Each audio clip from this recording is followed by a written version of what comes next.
Sage for a second here. It's time to look at some more action figures.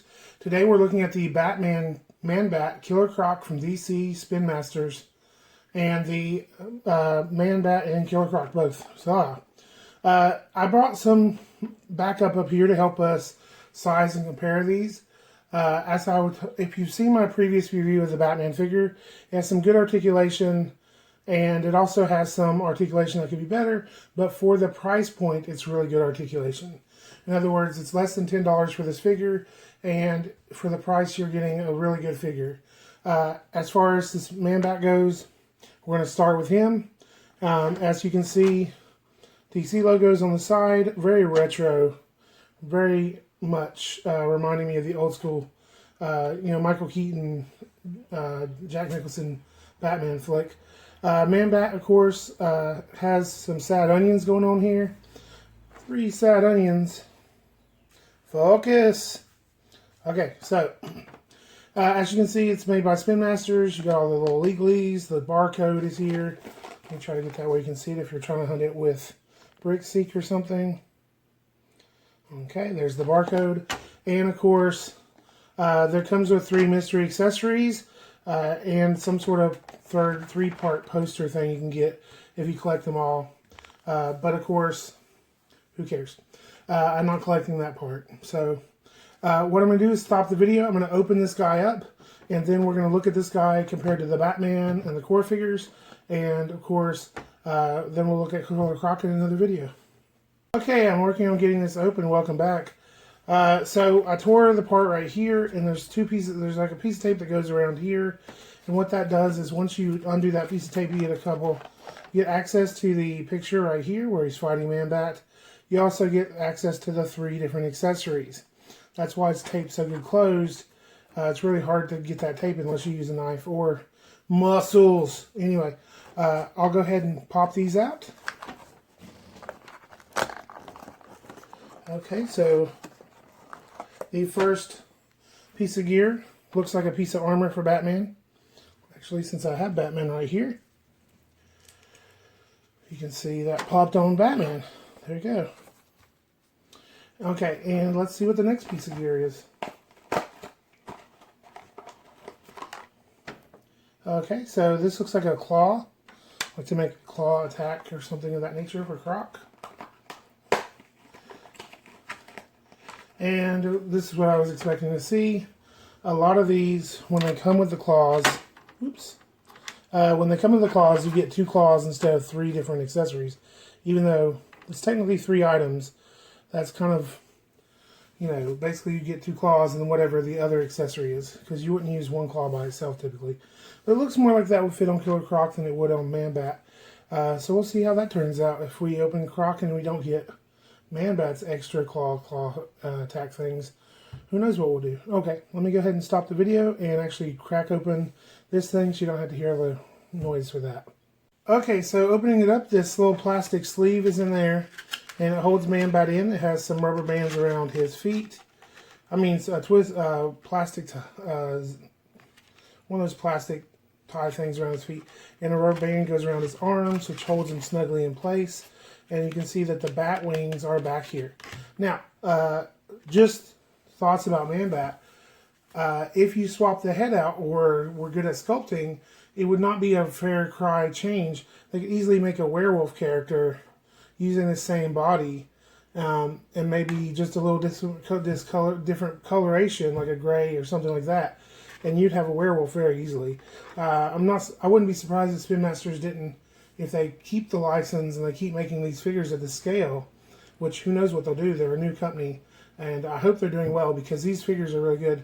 Who knows what they do, but basically you're going to get some Manbat action here in a second. Let me pause the video. Welcome back. So Manbat has pretty much the same articulation as Batman, but he has some interesting things that kind of change it up a little bit.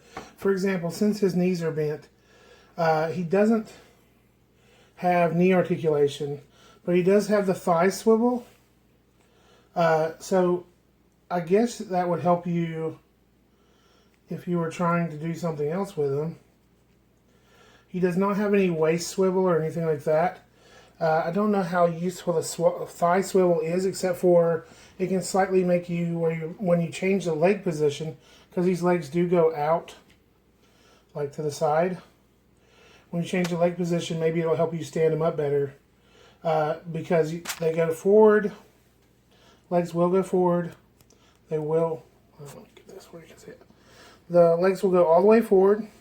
They do rock out. So you can go side to side, so he could split. Oh! And then, of course, they don't go back very much because the back here is hampered by his sculpt right here on his jeans and everything. Now, the clawed feet, basically, he does have a claw hand, so he can grab stuff. Like, for example, he could hold up a figure maybe. You know, if you figured out a way for him to do so while he's flying or something. Like he can throw this figure now. You know. I don't know why it looked like they were doing the bro, what do you call it? Clasp. Anyway, as far as his arm goes, the arm is, I'm going to just leave it here, focus on this. Okay, so the arm does go all the way up. It does spin all the way around. The arm joint is on a peg, so it does spin all the way around as well. So you can get a lot of articulation. You know, even make it look like his arm is broken or something. If he's been fighting and he's like, you know, his arm is all out of whack. So that's a pretty good articulation. His head does turn, and I like that it turns kind of at an angle instead of just side to side. It actually makes it go to where he's looking different. So if you had him flying, he could look at what he was looking at. Now, for him to use these peg-in arms, there are some peg holes on the back of each arm. So basically, you peg his wing in for him to be complete. If you, like, I suggest if you really care about Manbat being complete, you know, as a, you know, because so he can fly and everything, you may want to look at whether or not later on getting two of these figures and glue one of the arm peg things in there. Like I said, I may actually keep this figure to, if I ever want to make a werewolf figure, I got the best body for that, if I can find another one of these guys. You know, so he can be swooping in. I think this is a great value and a great toy. You can see the paint job is not too terrible. They painted the teeth and the lips, I mean the tongue, different colors. The eyes, the claws. Not a ton of different paint apps. Like it could use a wash or whatever to really make it shine. But as far as that goes, I think this is a good figure for that. Obviously, anybody he's fighting is going to, you know, he's going to look like a pretty bruiser.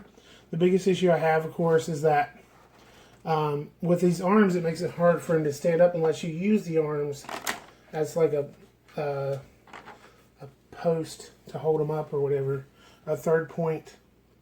So like if you're doing a lot of action posing with this guy, it looks like what you'd have to do is find a pose and then get the other guy, you know. So, you know, it might be hard to do certain shots with this figure. But as far as size and comparison, even he is a little small compared to a regular 4-inch figure. As far as compared to the core figure, he definitely looks a little more robust. Like he would be a scary guy for this guy to run into. He thinks he's all that. He's got his triple chainsaw, and this guy just chomps his face off. So, you know, Manbat is a good figure. If you like these videos, please like and comment, subscribe. If you have any questions, please leave them in the comment section. And of course, ring that bell. You know, with the current situation, I may be making more videos over the next week. So hopefully look out for those. And pour on the plastic.